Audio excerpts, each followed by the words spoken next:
কাল ভোর ৬টা থেকে শুরু হচ্ছে বিএনপির ২৪ ঘন্টার অবরোধ।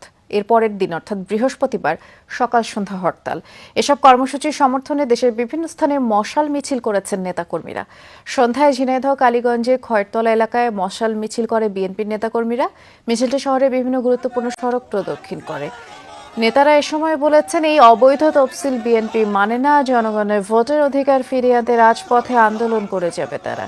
মিছিলে বিএনপি সহ অঙ্গ সংগঠনের নেতাকর্মীরাও উপস্থিত ছিলেন।